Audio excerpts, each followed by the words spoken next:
হ'ল যে বৰালি দুজন বিধায়ক আৰু আমাৰ শিৱসাগৰ জিলাত 3জন বিধায়ক, মোক বাদ দি 2জন বিধায়কে ইয়াৰ আধাৰশিলা কৰিলে বেলেগ বেলেগ সময়ত, আৰু এজন প্ৰাক্তন বিধায়কে কৰিলে দিখৌমুখৰ পৰা আৰম্ভ কৰি যিটো আমাৰ নাজিৰা ONGC চাৰিআলিলৈকে হয়।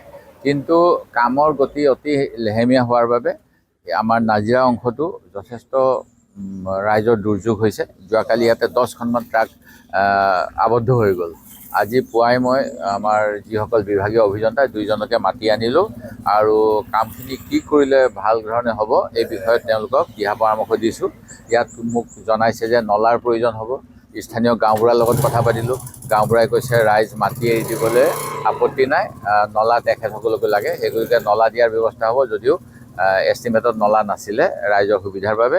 আৰু এইকেইদিন যেনে তেনে গাঁতসমূহ মাৰি দিবলৈ ঠিকাদাৰৰ প্ৰতিনিধিক কোৱা হৈছে। মই আশা কৰিছোঁ তেওঁলোকে ৰাইজৰ কথাটো চিন্তা কৰিব আৰু যাতায়াতৰ সুচল ব্যৱস্থা কৰিব। অন্য হাতেদি ইয়াৰ কাষতে আছে আমাৰ দিখৌৰ মথাউৰি গৰখীয়া দল। এইফালেদি ডাঙৰ গাড়ী যাব নোৱাৰে, সৰু গাড়ীও যাব নোৱাৰে, কিন্তু কিছুমান ট্ৰাক সেইফালেদি গৈ আছে। সেই কথাখিনি মই এতিয়া চক্ৰ বিষয়া, আমাৰ সমজিলা আয়ুক্ত আৰু জলসম্পদ বিভাগৰ অভিযন্তাক জনাইছোঁ। আৰু গাঁওবুঢ়াৰ লগত তেওঁলোকে আলোচনা কৰি সেইফালেও যাতে ডাঙৰ গাড়ী যোৱাটো বন্ধ হয়, যাতে নগৰখন সুৰক্ষিত হৈ থাকে, সেই কথাখিনিও দিহা পৰামৰ্শ দিছোঁ। আৰু মই আশা ৰাখিছোঁ যে এই অসুবিধাটো বিভাগীয় অভিযন্তা, বিভাগীয় ঠিকাদাৰ আৰু অন্য কেতবোৰ কাৰণত যথেষ্ট পলম হৈছে, এতিয়া ক্ষীপ্ৰভাৱে হ'ব।